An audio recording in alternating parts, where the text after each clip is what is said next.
All right, man, it's your boy Big Dru, Goodfellas Podcast, episode 19. Super trapped out today, man. I got my boy Steven Moses. I got my boy Marcy over here, sponsored by Juiced, sponsored by Trap Directory, man. Let's get to it. So, man, Steven Moses, bro, you were the first white artist ever on Def Jam. That's correct, right? Nah. Justin Bieber was first. He was on Def Jam? Yeah, Justin Bieber. I didn't even know that. First. But you were the first rapper.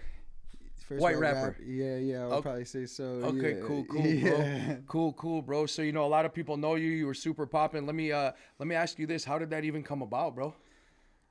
Shit, bro. I mean, I was making music like all my life. Like I started when I was like 7 years old, like playing guitar and shit. But I grew up in blood. I grew up in Pennsylvania in a small town called Hollidaysburg.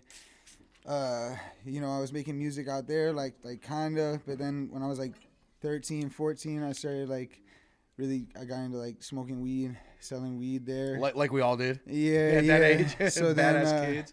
So then, you know, I remember like the first time I got like an eighth, I sold like 3 grams and then a half gram, and then I did that like 10 more times, and then I had an ounce, and then eventually, you know, I found a plug in Pittsburgh. My plug in Pittsburgh's plug was out in California. So, you know, I moved out when I was like 15, about to be 16. And then 16, I started flying out to LA just to get packs out here. So real quick question. At 16, how did you know flying to LA and getting packs was the move? Like, how did you know? Because most 16-year-olds don't know that. Oh, because my boy in Pittsburgh was already doing it. So he was a lot older. So he was the plug. You saw what he was doing, and you're like, I could do this too. Yeah. Got it. Sick. Yeah, and sick, so then I started flying out there, you know. And the first time I did it, I was like, whoa, this is like, you know, like when Future says like free band gang. I was like, oh, okay, I figured out like what he meant by free band gang. You found the cheat code. yeah, I found like the free money glitch. So let me ask you a question though. Okay, so you knew to come to Cali, you knew to get the packs, but how'd you find the plug? Oh, I just stole his plug. Really? yeah. I just stole his plug. No way. Yeah, and then. What year was this around? This is like 2016. Okay, 2017. Okay, this is when it was you're like an OG really, out here. Yeah, you're like. Yeah, it was like busting. Like the Snapchat bro. era when it was busting. Yeah, bro. Yeah, my Snapchat memories are still crazy, bro. Are they still when you see them? Bro, sometimes mine pop up and they'll be like the craziest stuff, and I'm like, damn, bro, how could we even post this back then? Like, yeah, exactly, bro. I was looking at that. I was like, damn, like I don't know how I didn't get arrested. None of that shit until, you know. Yeah, I didn't get arrested the whole time I was trapping, bro. I was like 16, 17, like high as fuck, like doing that shit, you know? That's crazy. Were you shipping the packs back then or flying them back? I was going or out. Driving? I was going out. I would be getting cash over there, flying out with it, shopping a little bit, and then flying back and receiving them. Now, let me ask you a question. Like, what was your home life like? Your parents didn't find it odd that at 16 you're flying to California? Oh, I moved out. So when I was 15 years old, my mom told me, she was like, okay, you either got to like quit selling weed and smoking weed, or you got to like move out. And she was really hoping that I'd be like, okay, I'm going to quit selling weed and smoking weed. But I moved out like a few days later. The money was too good. Yeah, man. And the lifestyle, bro. Yeah, and then I remember like, you know, I did that for a couple of years, and then finally I was at someone's party, like this plug's like party at his house, and you know his shit. If you can't say it, don't say it, bro. Yeah. Basically, you don't gotta incriminate yourself. I was at right. I was at a party and someone came up to me and was like, "Yo, you got this guy like has to hear you rap. Like you got to rap for this guy." And I was like drunk as fuck and like probably like 17 at the time. And I was like, I don't even remember it, bro. But you were blacked out, bro. Yeah, I was blacked out, bro. But I've been told this story by a lot of people that were there, and I guess I just started rapping, bro, for like 5 minutes straight. And this guy was like, "Oh, bro, that was sick. Like we're gonna get in the studio together." And then that was the person that I made this track "Love Me" with, no way. Which was like the breakout like song, you know. That was like the SoundCloud era. Yeah, it was like the SoundCloud era, bro. And that you know, I got a deal just off that song, bro. Off that song and like a couple others, you know. That's crazy. I'd never broken like 5K or 10K on anything. I dropped that one with I don't know if you're familiar with Elevator, like the YouTube page. Oh, Elevator, yeah. Yeah, but that of was like course. back in those days, bro. That was like the shit to get your music. They were posted on. huge. Yeah. It was like Lyrical Lemonade before. Yeah, like you know, a exactly. bunch of Elevator was huge. all Lucky's old shits on there, like a bunch of different artists, and they, you know, they posted that video for me. Shout out to Liam, who was at Elevator. Shout out Liam. Yeah, and then it just went crazy, bro. It was like, you know, within a month it was in 1 million, and then, you know, It just went from there. It just went from there. So like, okay, so when Def Jam signed you, were you starting to get shows, appearances, promos, bookings, stuff like that? Yeah, I was. But I'm gonna be honest, I was like taking a lot of shit for granted. I was not really showing up. Well, to you were them, 17. Bro. Yeah, I was like 18 Making when pack I money. signed.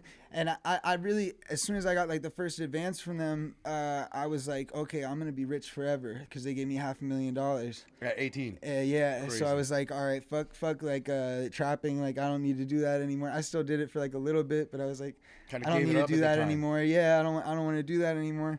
I'll be rich forever off like music, you know. And so I just.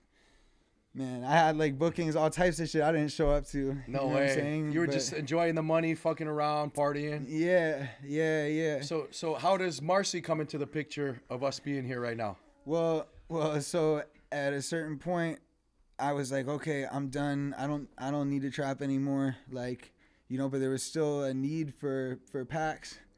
Especially during that era, everyone needed weed back then. Yeah, It was insane. There was a need for packs over there. And so Marcy, being like, you know, one of my best friends at the time, or really my best From back friend home? at the time. No, from out here. here. Oh, from out We here? met Are you out from here? Yeah. Oh, okay, cool. Yeah. So how'd you guys link up, if you don't mind me asking?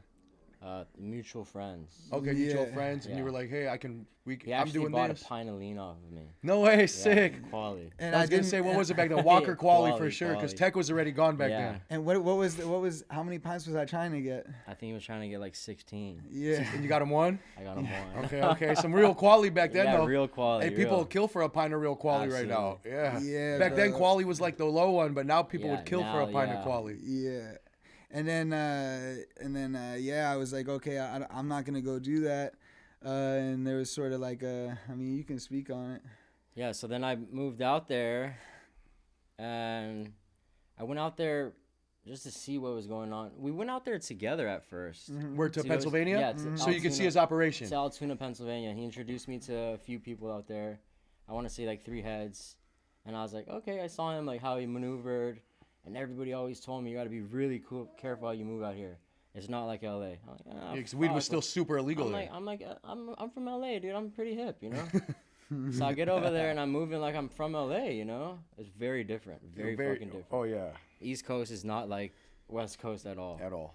And I had maybe like 4 or 5 clients, but I was kind of working on like his name. Like, oh, I know Steven Moses.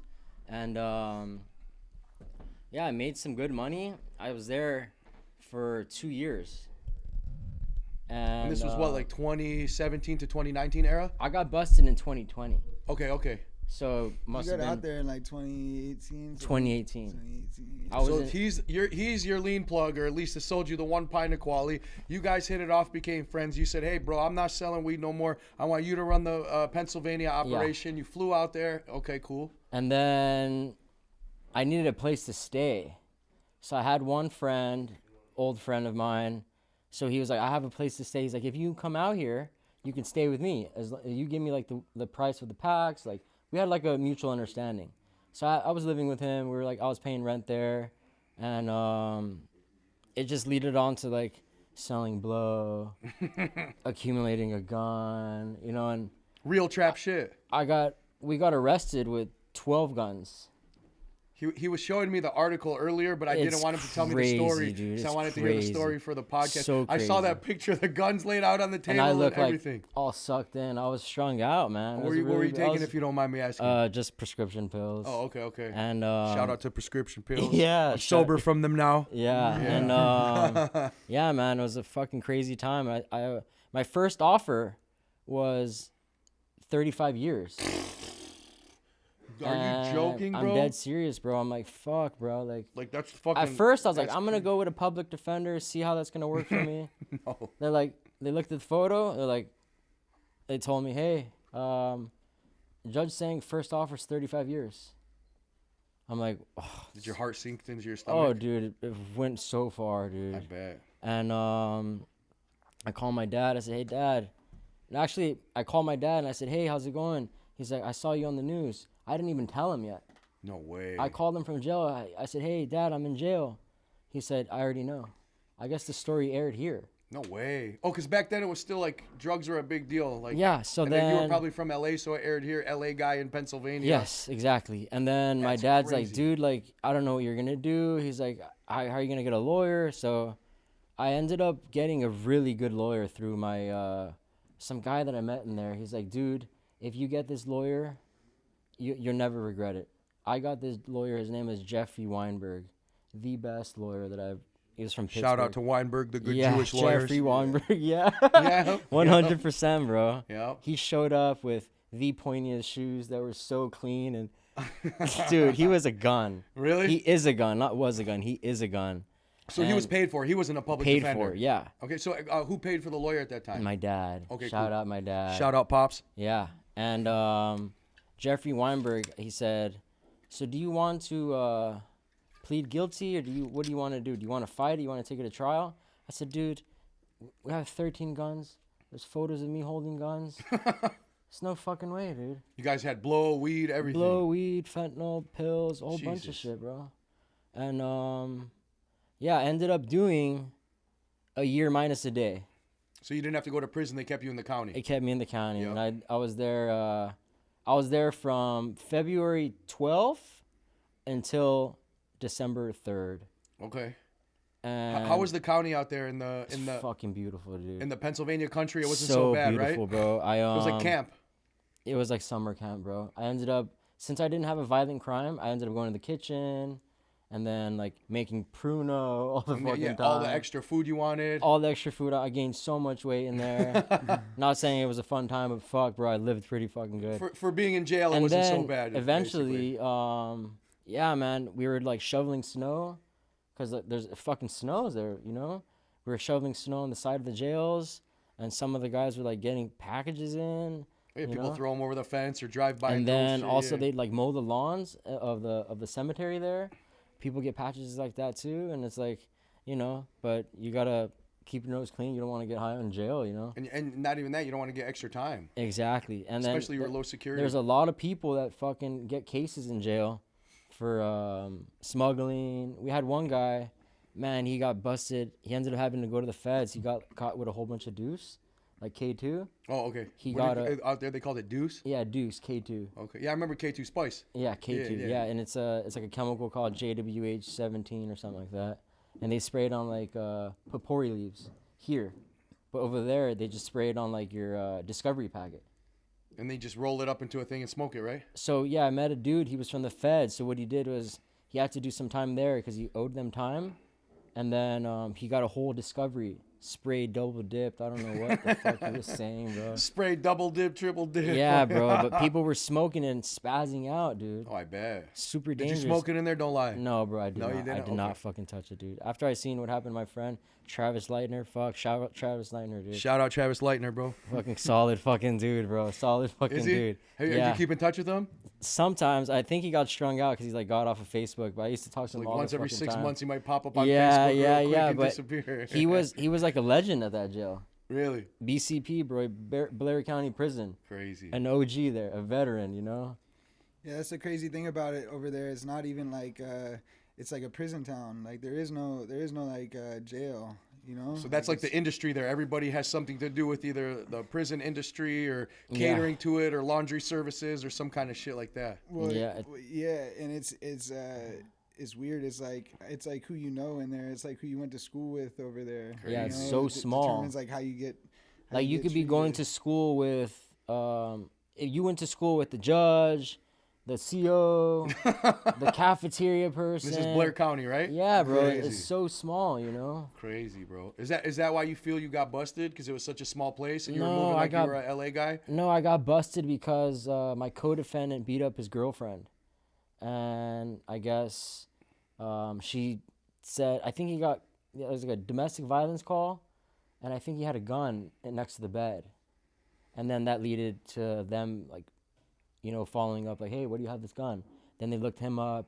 he had a case already for something else. And then they went into it. They said, "You want to give us the password to your phone? Do you need to call anybody?" They did the same thing to me, but he gave them the password. No way. They did the same thing to me. They said, "Hey, we got all the photos of you and your co-defendant with the guns." I was like, "Okay." They said, "Do you want to give us any your password to your phone so you can call your parents?" I said, "No, they'll find out eventually." So Smart I didn't though. fucking give them the password. Unlike and the Cody. they didn't fucking get as many things that they did for me, and yeah, man, yeah, dude, it was fucking crazy. So what happened when you got out? I got out. I came home. Here? Back to Yeah, Glendale? Okay. I ended up going to worked as a heavy equipment operator. Okay.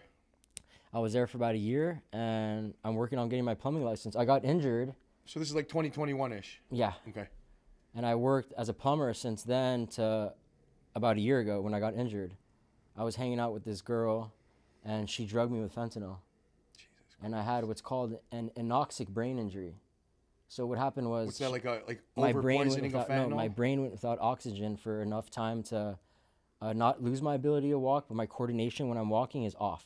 Okay, so like So, the equilibrium and yes, the coordination's yes. off. Is it curable? Yeah, so actually Thank today God, bro. in physical therapy, I was able to take 30 steps unassisted. No way. Yeah, bro. Okay, sick. And this was 1 year ago? There was one August 26th of last year. August 26th of last year. So here I am, fast forward, it's like a year and a month or so over, and I'm walking, dude. Like at home, I use a walker. But you feel your legs. You Yeah, I don't have lose complete feeling in them. It's feeling just in the my leg, bro. coordination's off. I mean, you saw me come up the stairs. Yeah.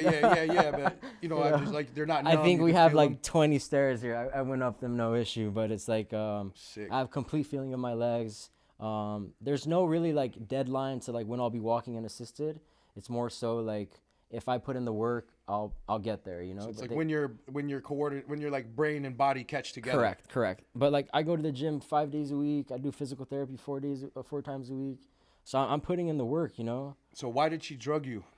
I don't fucking know, bro. Really? I don't fucking know. Like she didn't rob you? She didn't steal nothing? Like She tried to steal my car. okay, so she drugged you to. Okay, she was like Hold on. She tried to steal my car. Conniving ass female. She tried to steal my car and ended up getting found in downtown LA by what's that hotel? Cecil. No, not the Cecil. It's another one of those. One of like, those weird it's ass fucking ones, down right? there, bro. The way, There's one down there. I think it's the one that Al Capone used to. If you know about that. Yeah, I don't know about that one, So but so basically, fuck, man. I remember it like this. I hung out with her. We smashed.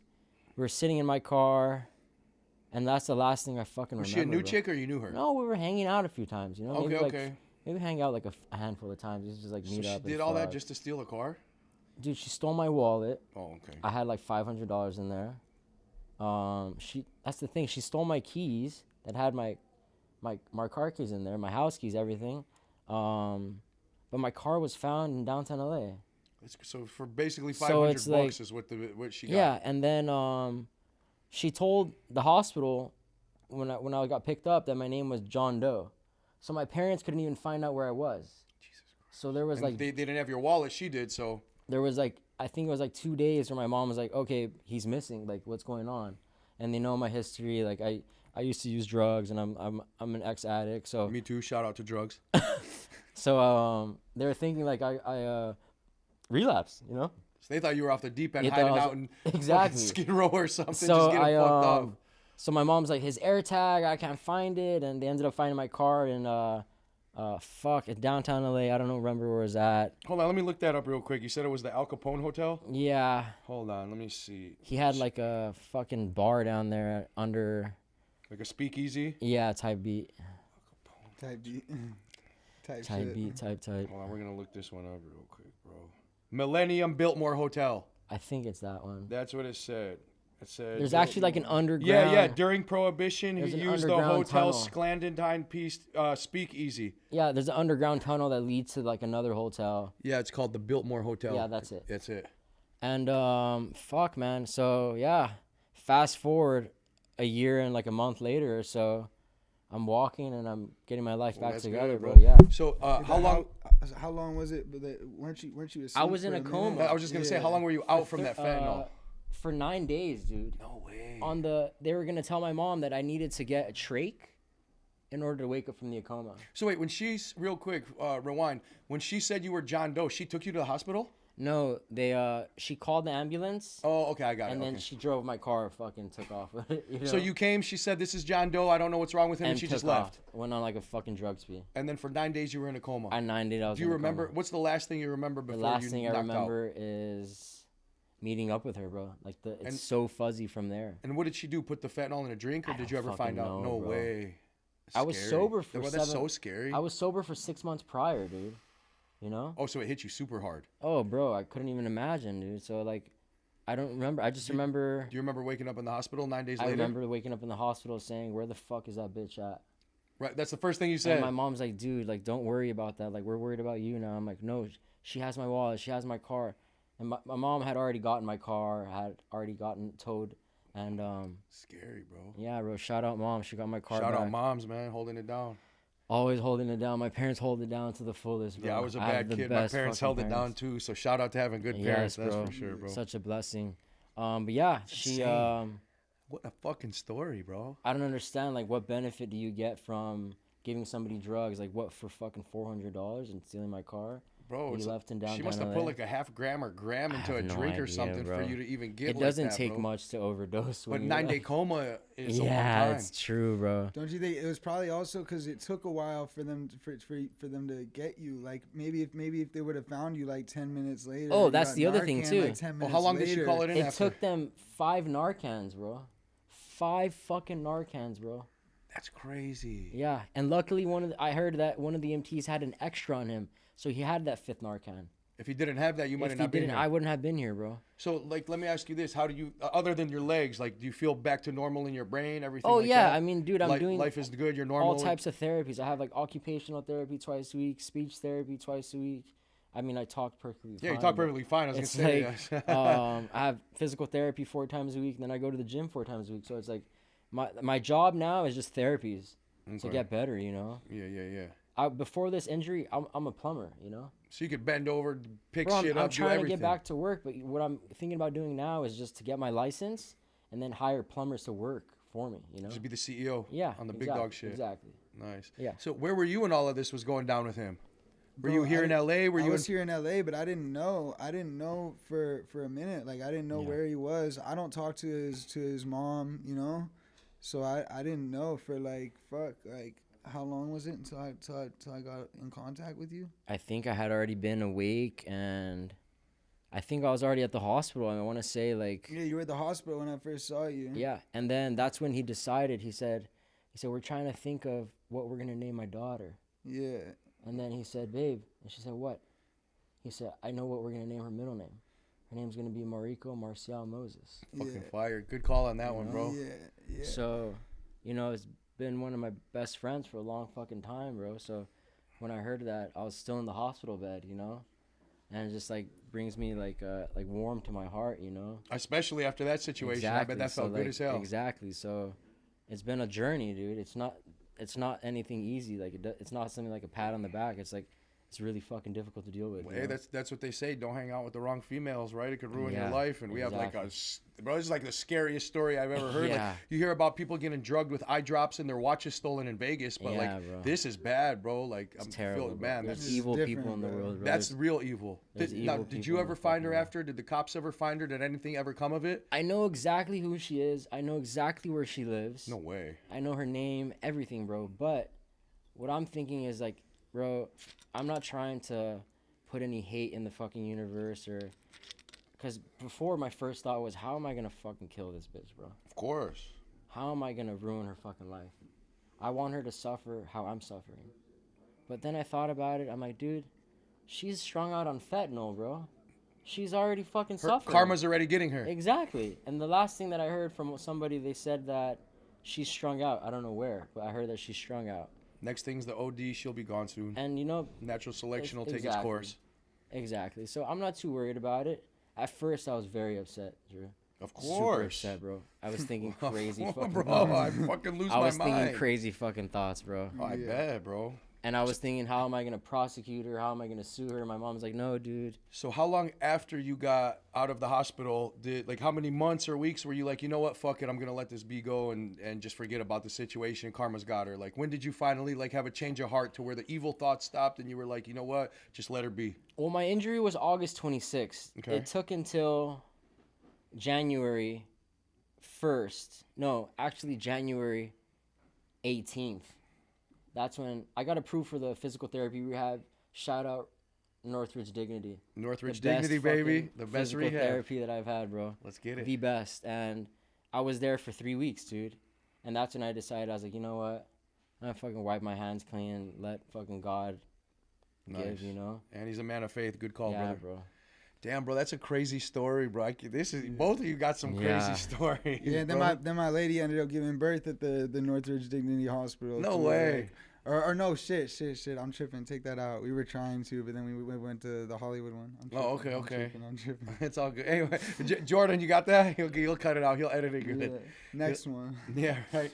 So, okay, bro. So, like, we see what's going on with you. Thank God you're good. You'll be walking again soon. Oh, yeah, Everything's for gonna sure, be cool. for sure. CEO of the plumbing. Now, what about you, brother? What you got going on nowadays? Oh, now, bro, I'm just making music like 24/7. Getting back into it. Yeah, bro, just getting back into it. Just I burned a lot of bridges, bro. Like when I was just crashing out for like a few years. So And then- like, not to cut you off, No. just so I can have this timeline and the story in order for the fans and for me personally. Yeah. So 2020, 21, he's in Pennsylvania serving your customers, basically taking over where you left off. Yeah. And you're out here making music. You got $500,000. You're fucking crashing out. I You're not blew that- showing up to appointments. I blew that $500,000 in 6 months. No way. Yeah, bro. In 6 months, I blew that $500,000. Just living in Hollywood type shit, going crazy. Living in downtown, just like I remember like I had this dope apartment like downtown, bro, and it was like, you know, it was a sick ass apartment. I had like fucking probably like 20 or 30 pints in my freezer.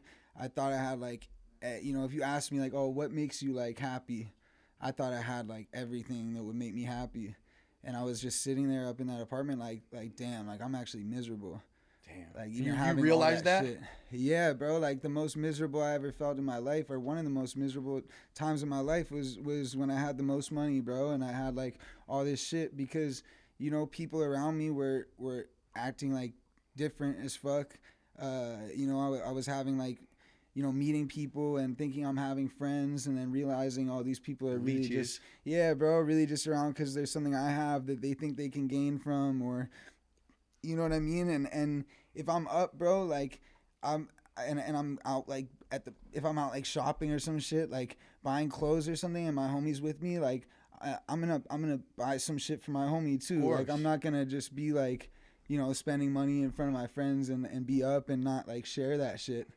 But it was just like, you know, like you gotta, and I think that's a good thing, but you gotta be around people that reciprocate that. And people that appreciate and reciprocate that energy back, not just leeches that are just there for the ride and then you fall off and they all disappear type shit. Yeah. So what was your actual like downfall? So you're in the apartment in downtown LA, you got 20, 30 pints of lean in the freezer, which is not cheap, especially at that time. Yeah. Okay, you're over here shopping, you got the homies, so like, when did you get dropped from Def Jam? When did you realize you were, like you said, you were unhappy because of this? Like, what was the actual like downfall from Def Jam and, you know, the music industry, and when you hit rock bottom?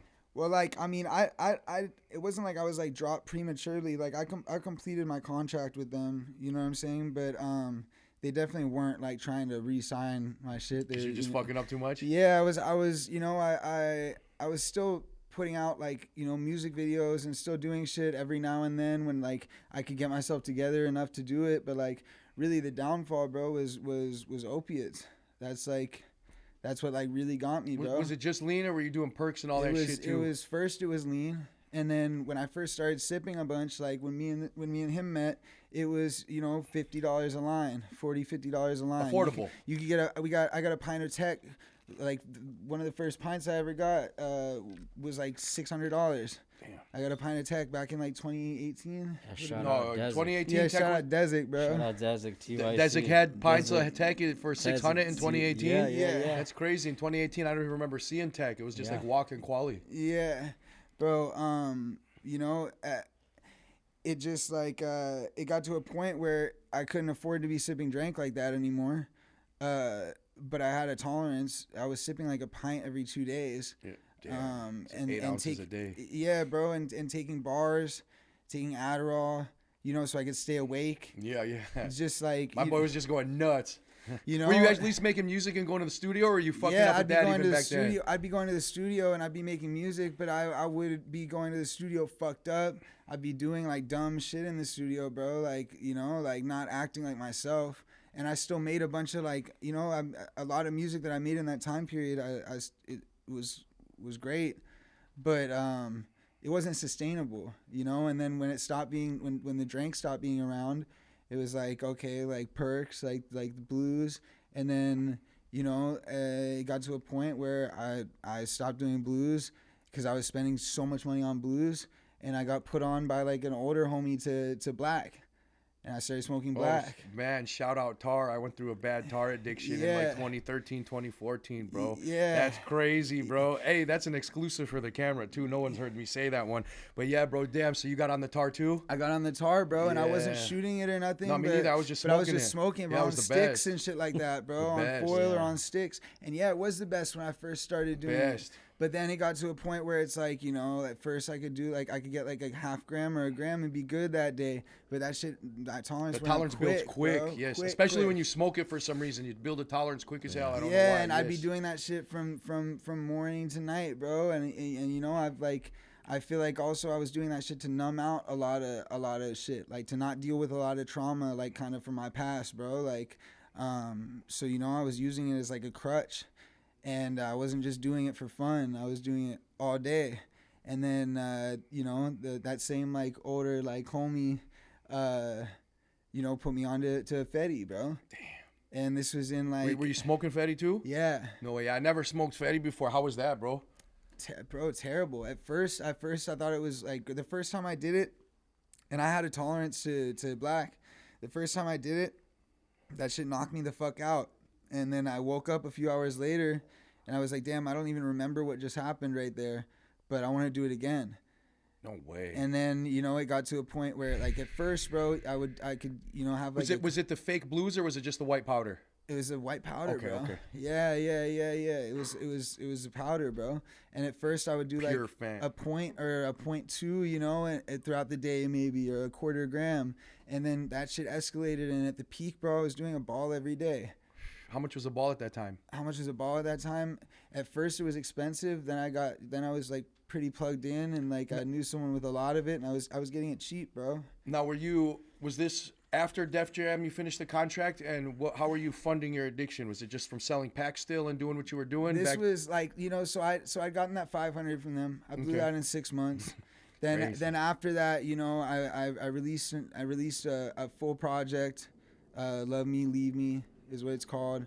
I got paid from that. You know, it's not like I got paid one time and that was it. You were making residual money from different shit you were doing with them. Yeah, like, and I put out a project and get like, you know, like get like a big like budget for the project. And then, you know, like this is like the hustle, bro. You get a big budget for a project, and then you record it as cheap as possible. You know, you still make sure it's quality, but like don't record it at a studio that's going to cost $200 an hour.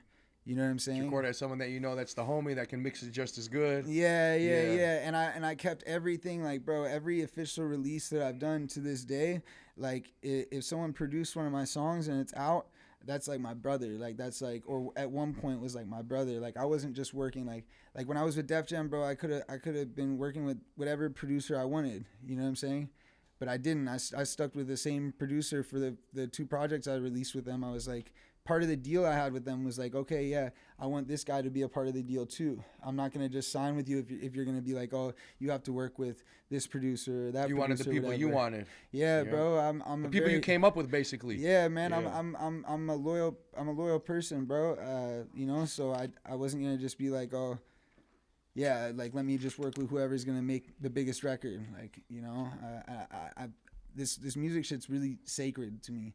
I really care about like the sanctity of art. You've been doing it since you were 7 years old, bro. It's in your It's in your heart, bro. Yeah, so it's not just about like, oh, how do I make like a quick buck or whatever. And also music's probably like one of the worst options for making a quick buck like out there for the majority And you of actually got to people. where you were making money. It's just the addiction kind of took over. Yeah, bro, it took over, and it took me you know, I went through a lot of shit, bro. I went through this girl that I was seeing for like over a year. Lil Bo Weep was her artist name. Okay. Rest in peace. She passed R.I.P. away. Lil Bo Weep. Yeah, she passed away like a little over a year after we split. She flew That's not the back girl to, from Oakland, is it? No, she's from Australia. Okay. And we were together for a while, and she flew back home to Australia after we'd broken up, and then a year after she flew back, she ended up being found by a janitor, like dead in the bathroom of like a public park. Overdose? Yeah, overdose in Of? Australia. Fat? Yeah, some kind of opiate concoction. And I know from a friend of hers that lives over there that knew me through her that, she was with a group of friends. She OD'd. They all got scared.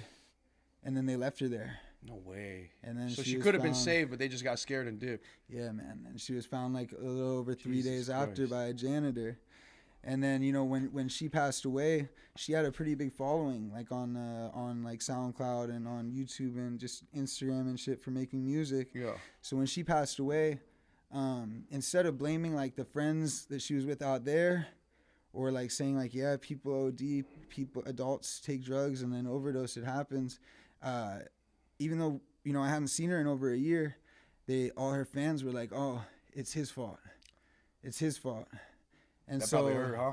well, yeah, bro, because I had like, I couldn't even go on Instagram without like, for a while there, without having like 10 DMs, 20 DMs like in a day, bro, from her like obsessed fans saying, Your comment section all crazy. yeah, bro, saying the craziest shit like, oh, you should be dead, not her. Like, I wish you were dead instead of her. This is all your fault. Blah, blah, blah. And, and keep in mind, I was with this girl for like over a year. I had a lot of love for this girl.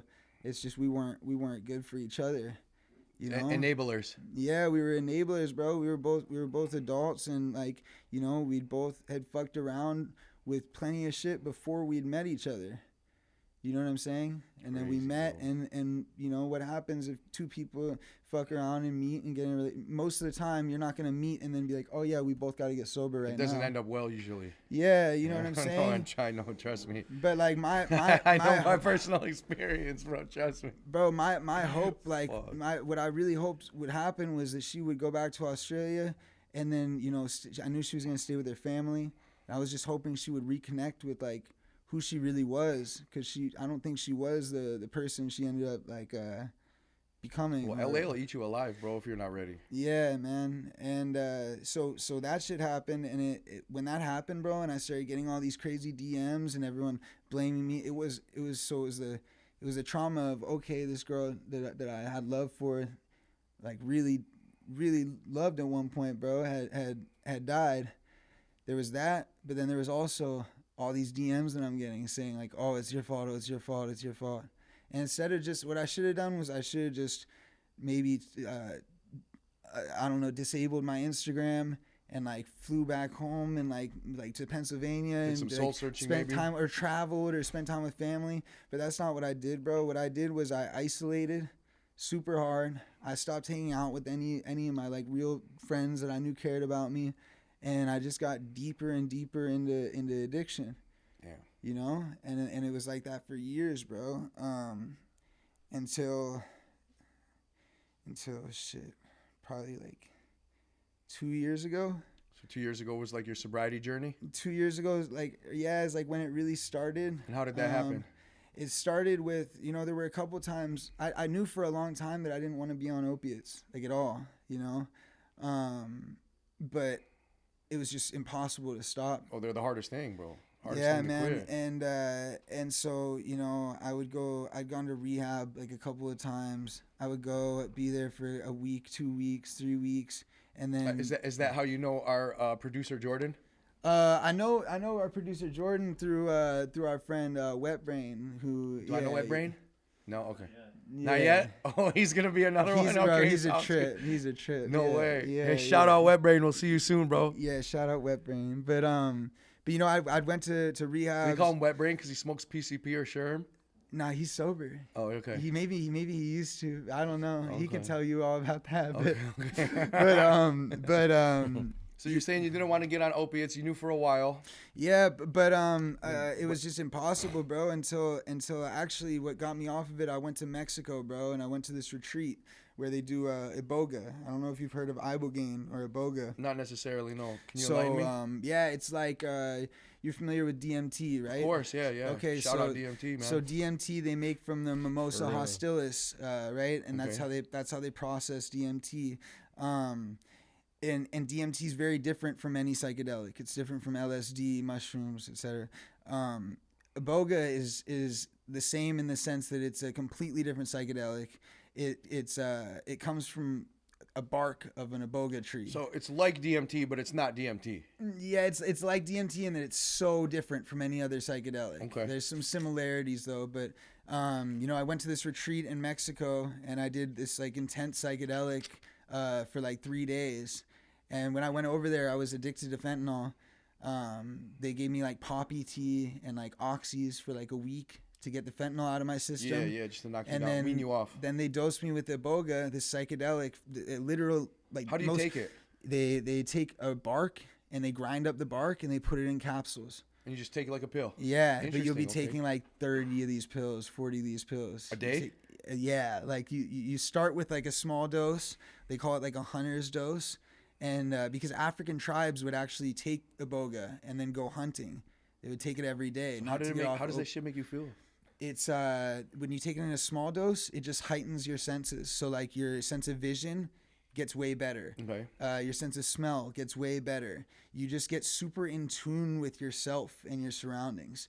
And then when you take it at a larger dose on the second and third days, it has a 36-hour half-life. So So it lasts long. yeah, and it builds Holy up in your shit, system. 36 hour. Oh, okay. So then by the third day, by the end of the second day and throughout the third day, you have this intensive dialogue with what I would only be able to refer to as like source me, you know, like the original me, whatever that No means. way. And it basically tells you like everything that you don't want to hear and that you need to hear In your mind. in your mind. Yeah. No And it's fucking not like you're way. looking around seeing crazy. It's like it's a full introspective journey. Yo, that's fucking sick.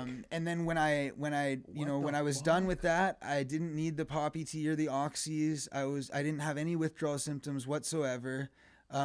Quick question: was it your voice telling you what you're doing wrong, or was it a different voice you heard? It was. Is it like you talking to yourself? It was me talking to myself, but it was. I don't know if you believe in like reincarnation. I mean, I'm not against it or for it. I mean, I'm open to the idea of reincarnation. It was me. Maybe it's less reincarnation. I think it was me talking to myself, but my all-knowing self, like the version of me that is like ultimately pure. Like the outside of you looking in, telling you, "Hey, motherfucker, this is what you're doing wrong." Yeah, Like, and kinda like saying that. and explaining That's to me, crazy. and I had to go through like my whole life, bro, like and think about every traumatic experience that ever happened to me and understand why. Think about all the things that I've done that I feel guilty about and understand why it's okay. No fucking way. I want to go to this. Yeah, well, they actually offer like they're trying to make it less about just detoxing people and more about just like self-help kind of stuff. Kind of And like it's- opening your mind to yourself. Yeah, for like just life That's improvement. so sick. But the coolest thing about it for me was that you do that and you don't have any withdrawals at all, and you're done. And from that point forward, I was never addicted to fentanyl again. So I never. for these 3 or days that opiates. you're on it, because it's a 36 half-life, that's a fucking long time, bro. So for these 3 days that you're on it, do you actually sleep or are you like up? Do you eat? Do you don't shit? really Do you sleep. piss? Or you're just totally in tune with your mind and just going over everything in your life? You don't really sleep. The first day, it's a light dose. Because some people also have weird allergies or like reactions to it. So they have to do a light dose the first day. But yeah, the second day through third day, you're not sleeping. You're just, and you don't really want to be around anyone too much. You mostly want to be by yourself. Do they put you in like your own little like apartment or like yeah, room? we had like bungalows and stuff. Oh, that's cool. It was beautiful, man. How'd you find this out of curiosity? I found this through a friend of mine that went there for because he was addicted to meth, and it didn't really work for him. So, It didn't? no. The meth took hold of him, bro. Yeah, the meth took hold of him. Did he have the same experience as you, where he, talked to himself, went through, Yeah. and it still didn't fix him? No. Well, I forget if he did the Iboga or the Ibogaine. They also have Ibogaine, which is, instead of doing it for 3 days, it's concentrated. And you do it, and it's like an 8-hour really intense flood. Probably needed that 3 days. Yeah, but I think really it's better go to do over it really naturally, Would you recommend it? To anyone, yes. No way. To anybody. You're making me want to go, everyone. and I'm not even on drugs. I would just want to go to check it out. And I don't just recommend it to drug addicts at all. I Okay. recommend it to anybody. after the show, give me the info. Yeah, I will. Cool, I thank will. I recommend it to any artist, businessman, and really anybody. That's exactly. I just want to see it's like kind of like going in South America and doing like an ayahuasca thing, like one of those resorts, but it's just the Mexican version and it's a different plant. Yeah, while I was there, I actually drank Tepescohuite, which is the they call it ayahuasca. How in did that make you Peru. feel? The Tepescohuite is like the same thing, but in Mexico. That's Oh, like okay, so it's the same thing. Yeah, there's a Maui inhibitor, and then there's there's DMT in it. You drink 2 different things. Now, does anyone spaz out during these 3 days? Like, is there like the security? Like, you seem like you were okay, you were in tune with yourself, but like, does anybody fucking spaz out and security has to hold them down or like take them away or anything? Well, so there were 8 people there when I was there, and not everyone's on it on the same day. You know what I mean? So you spread you go out. for 30 days. Yeah. Oh, you were there for 30 days? I was there. I stayed for like 2.5 weeks. Oh shit, I didn't even 2.5 know. weeks. Was it expensive? It was $10,000 for the month. Worth it? Worth it, yeah, because it Seems to have worked for you, Yeah, it saved my life, man. And then there were struggles after that. Like, I would like dabble around with something and think like, oh, now I'm cured, so I can try like taking some bars or something like that. Did you get re-addicted to anything or no? No, I didn't really get re-addicted to anything. So you were able to dabble and not get re-addicted. I would do it for a second and then realize like, oh shit, this is really bad, and then stop. So that stuff really changed the way it like kind of rewired you. Yeah, it does. That's sick. Yeah. That's sick. Hold on one sec. I know Marcy has to leave. We're running past time. Do we need to cut it, Marcy? Yeah. Okay, so real quick, just a couple more questions for him. No worries. So real quick, bro. So what year was this? Like 23? You said 2 years ago? That I did the Mexico was late. I have to check. I think late 2022 Something or like early that. 2023. So Yeah. 3 years ago or less. Yeah. Okay, so when you came back here, what are you getting into? You said you're making music. How are you making money? Are you back in the weed game?